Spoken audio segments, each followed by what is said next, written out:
Hoje a gente vai continuar então a nossa conversa aí sobre farmácias e drogarias.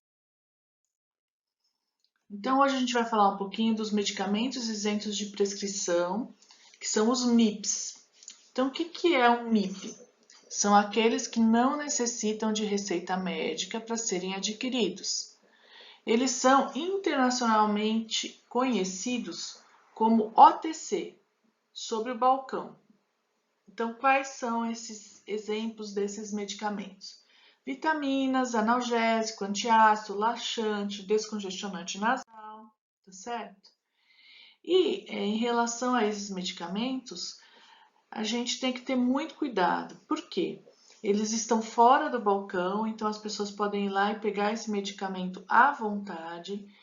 E para isso deveria ter essa parte de atenção farmacêutica, ou seja, chegar uma pessoa lá perguntar, eu quero uma dipirona. Por quê? Ah, tô com dor no meu braço. Mas o que que aconteceu? Né? É uma dipirona mesmo que vai precisar nesse tipo de dor? A minha dor de cabeça tá assim. Será que é uma enxaqueca? Como é isso? Então, a atenção farmacêutica é a hora, como eu falei para vocês nas aulas passadas, que o farmacêutico vai ter a interação direta com o paciente. E a partir, há uns 5 anos atrás, sai uma legislação que fala sobre a prescrição farmacêutica. A prescrição farmacêutica é quando o farmacêutico, no seu atendimento, faz uma prescrição desses medicamentos que são considerados isentos de prescrição médica. Por que isso é importante? Para garantir, por exemplo, que você está orientando sobre o uso daquele medicamento, né? Para garantir que aquele paciente está fazendo a compra correta para a condição clínica dele e vai ser efetivo e seguro. Para garantir que eles não entrem em toxicidade comprando um monte de medicamento que tem o mesmo princípio ativo. Vou dar um exemplo aí. Como a gente viu na aula passada, os medicamentos genéricos são vendidos pelo nome do princípio ativo. Mas a gente tem os referências e o similar que são vendidos pelo nome comercial. Então, a gente tem muito assim, por exemplo, hepatotoxicidade devido ao paracetamol.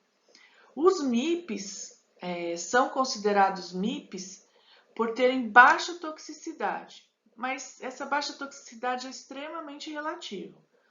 A gente fez um estudo aqui na Unicamp, na pediatria, dos medicamentos assim.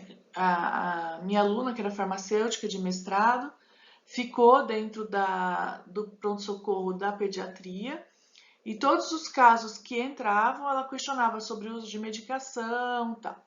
E o que a gente viu? A gente viu 11% de entrada no pronto-socorro devido a problemas de medicamento. Que problemas? O medicamento não fez efeito, o medicamento foi tóxico, tá certo? Vários problemas. E o que a gente percebeu? Que o primeiro medicamento que causava mais entradas no pronto-socorro era a amoxicilina, que é um antibiótico. Ok, esse é venda sob prescrição médica com retenção de receita. O segundo e o terceiro, quem eram? Dipirona e paracetamol.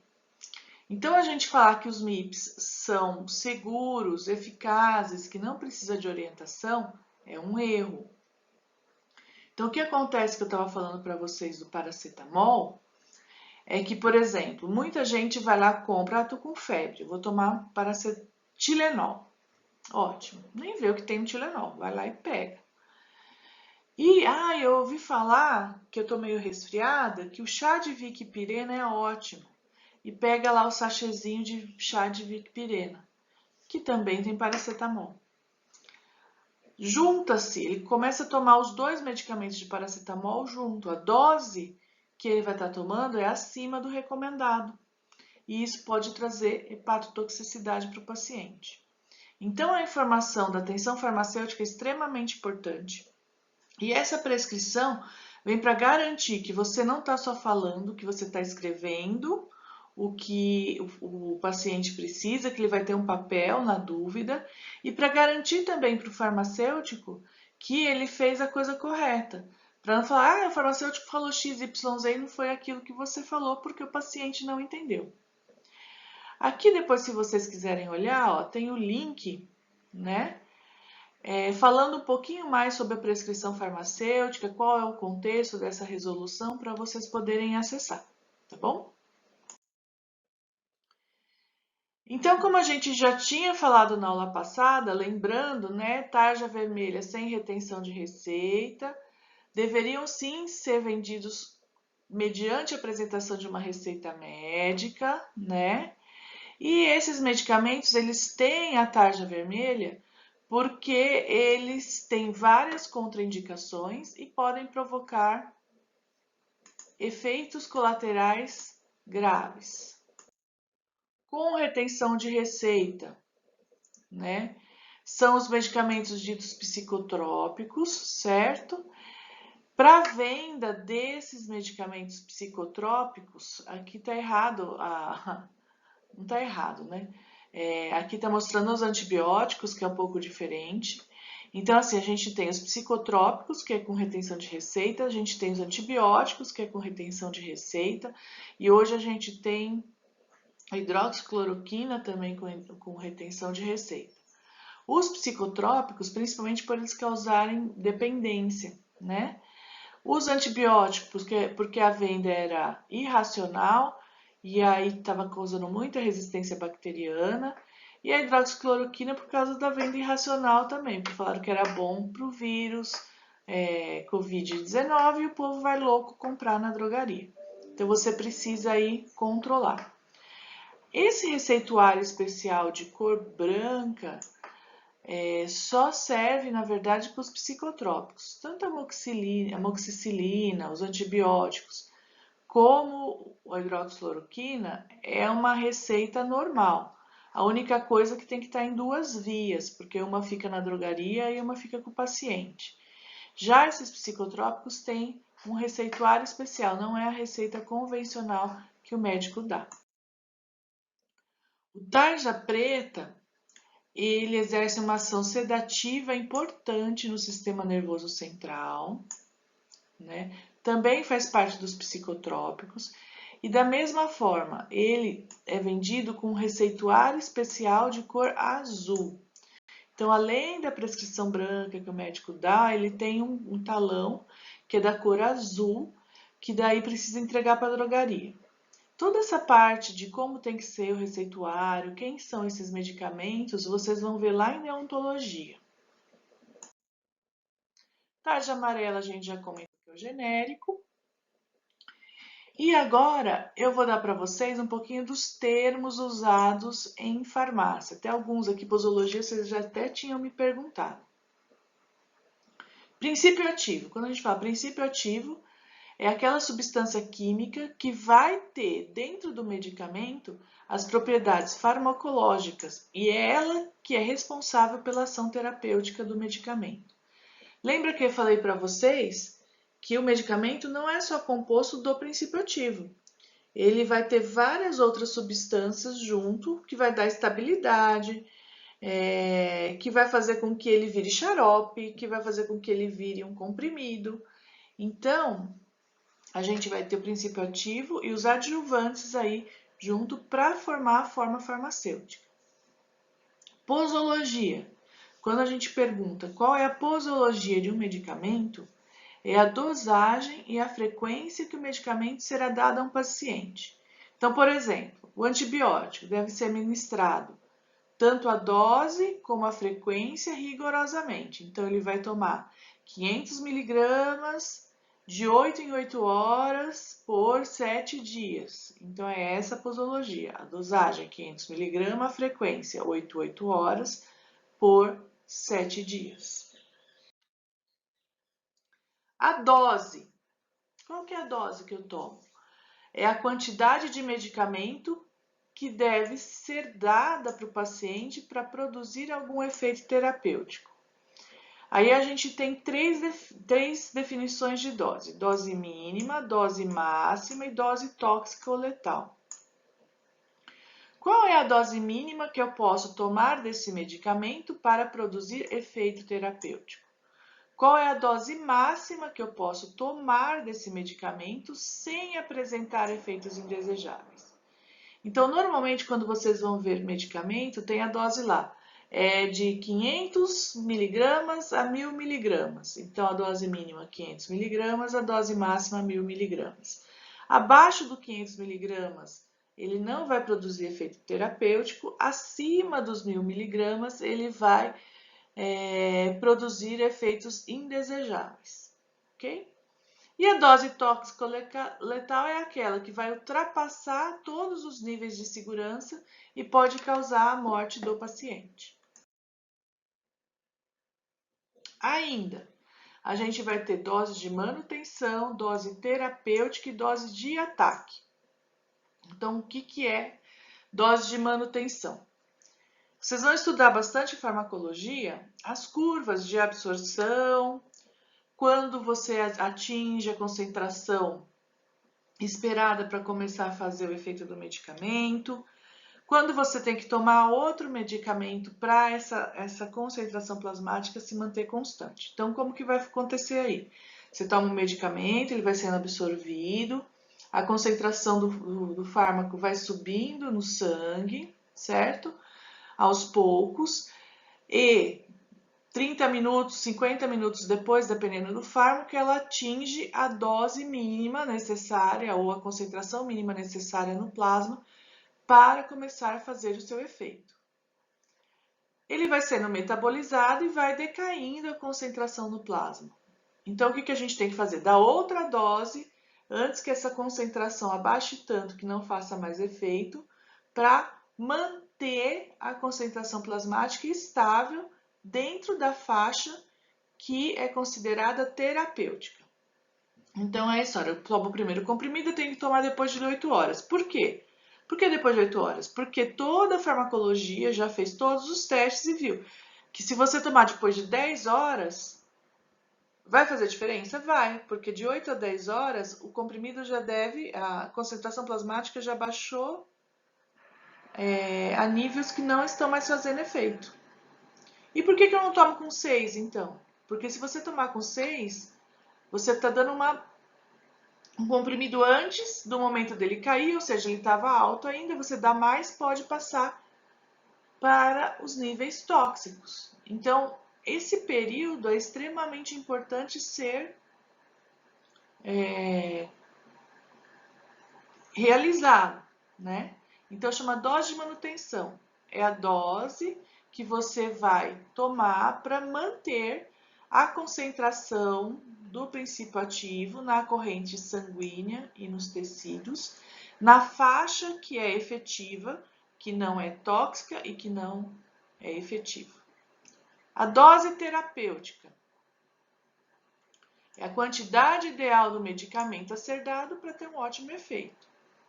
E a dose de ataque é uma dose maior que se usa para atingir rapidamente, por exemplo, a concentração numa infecção. Vou dar outro exemplo de dose de ataque que vocês já tomaram aí. Vocês devem conhecer a Neosaldina. A Neosaldina é um medicamento feito para dor de cabeça. Se vocês lerem a bula, ela tem dose de ataque.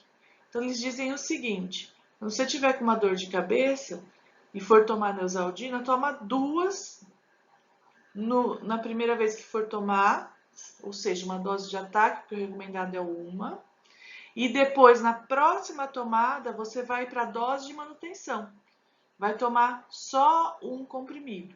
Então, a dose de ataque dá 2 para rapidamente ele conseguir atingir lá os níveis de efetividade no sangue. E depois você mantém esses níveis da dose de manutenção. O que é a droga? Droga é substância ou matéria-prima que tem a finalidade medicamentosa ou sanitária. Medicamento é o produto farmacêutico obtido, elaborado com fins de profilaxia, com fim curativo, paliativo ou para fins diagnósticos. O que é finalidade profilática? Profilática é quando você vai tomar algum medicamento para não ter a doença. É uma prevenção para não ter alguma coisa. Por exemplo,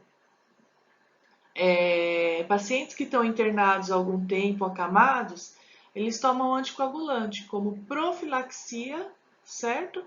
Para não ter trombose. Ação curativa é óbvio, para tentar curar a doença.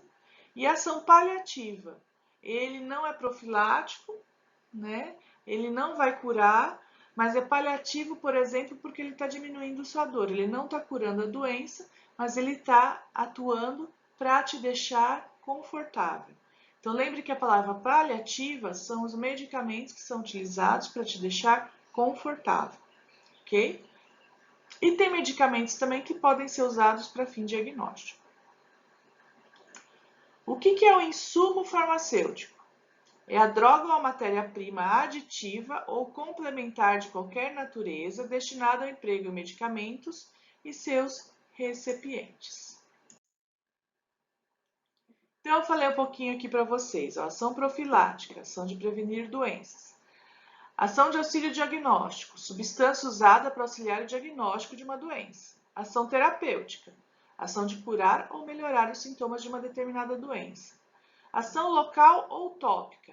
O medicamento ele vai agir somente no local de aplicação. Então, isso é muito comum para cremes, pomadas, né? Medicamentos otológicos. Ação sistêmica. O medicamento vai ser absorvido e vai ter que atingir o local de ação, que é um sistema. Então, ele vai ser absorvido, vai ter uma concentração plasmática, ele vai circular e vai ser internalizado em vários órgãos e sistemas. A tópica e local eu repeti aqui. Medicamento homeopático. A gente tem o medicamento alopático e o homeopático, tá? O homeopático, então, é o medicamento feito com técnicas homeopáticas. Que é a homeopatia? Resumidamente, a cura pelo semelhante, ou seja, é um medicamento, né, que foi produzido pensando em uma reação semelhante ao organismo. Vou dar um exemplo para ficar mais fácil. A quinina, que é usada para a cura de malária, mas em pessoas saudáveis produz sintomas semelhantes à malária. Então, ela produz semelhantes à malária, mas ela é usada para a cura da malária. O medicamento homeopático, vocês vão ver também durante a graduação aí, ele tem as características próprias dele, né? A principal dela, né, a principal característica é a diluição. Ele acaba tendo aí diluição de 1000 vezes, 10.000 vezes. Então, é muito questionado por muitas pessoas se realmente esse medicamento é efetivo ou é só psicológico.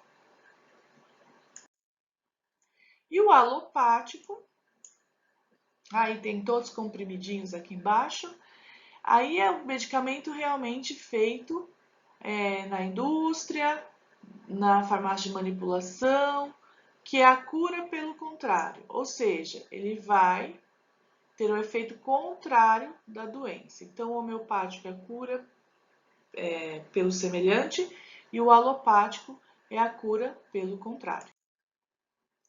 Medicamento fitoterápico. Aí vocês têm que tomar um cuidadinho aqui, tá?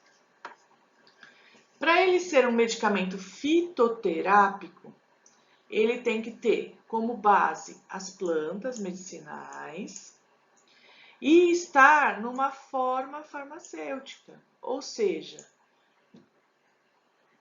xarope é uma forma farmacêutica? É. Cápsula é uma forma farmacêutica? É. Então, isso é um medicamento fitoterápico. Ah, isso é um medicamento, plantas medicinais? Não, ela é uma planta medicinal. Você está pegando a planta, fazendo uma infusão, fazendo uma decocção, e aí você está tendo aí um chá, né, um preparado à base de plantas, podendo falar que são plantas medicinais, que podem te ajudar numa doença, mas não é um fitoterápico. Por quê? Fitoterápico tem que estar com forma farmacêutica adequada. que é um correlato? Eu acho que eu já até tinha comentado com vocês. É uma substância, produto, um aparelho, um acessório que não é enquadrado nos conceitos anteriores que nós vimos, cujo o uso ou aplicação esteja ligado à defesa da proteção de saúde. Então, por exemplo, cosmético, perfume, produto dietético, óptico, odontológico, veterinário, etc. Rótulo.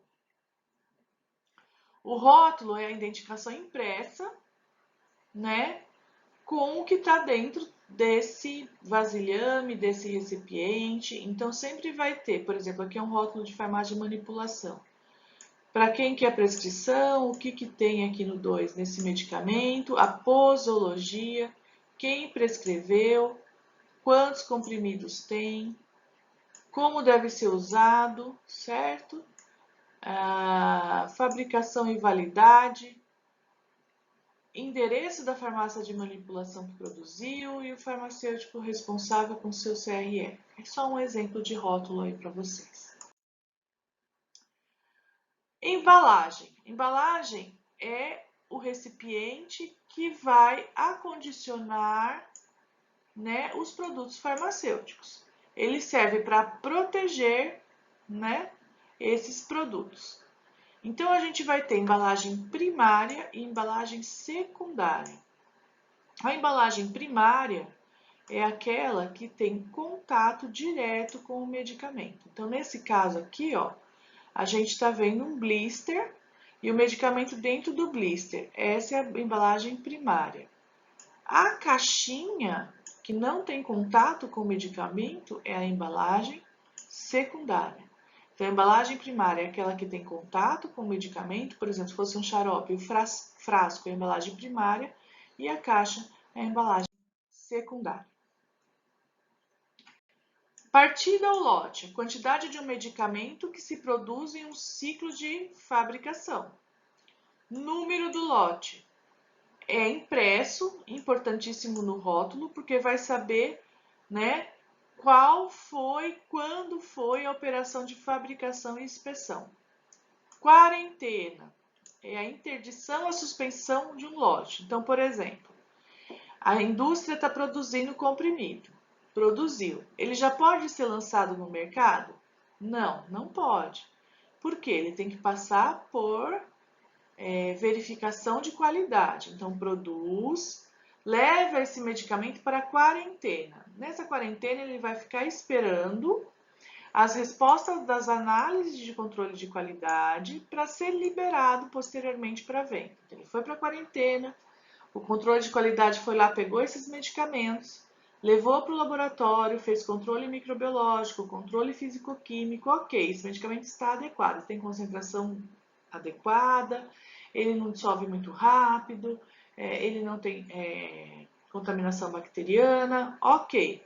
Aí esse medicamento sai da quarentena e poderá ser vendido. Algumas siglas. DCB, Denominação Comum Brasileira.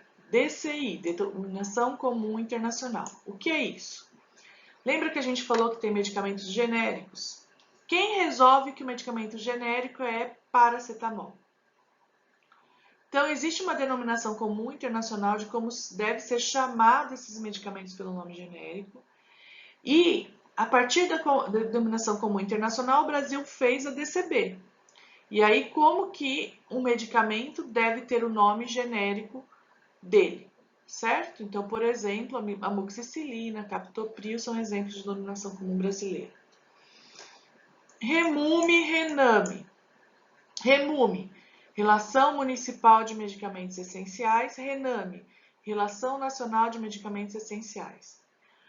No SUS, que está aqui embaixo, que é o Sistema Único de Saúde, nós temos um glossário, um livro, que é cada ano revisto com os medicamentos que são considerados essenciais pelo governo e que podem ter no SUS. Então, é esse Rename, essa relação. Mas essa relação é gigantesca. Então, cada município vai fazer a relação do seu município baseado no federal, que é o Rename. Sim, Centro de Informação de Medicamentos. CFT, Comissão Farmacoterapêutica. OMS, Organização Mundial de Saúde. E aí, a gente vai falar agora, na próxima gravação, sobre as vias de administração dos medicamentos.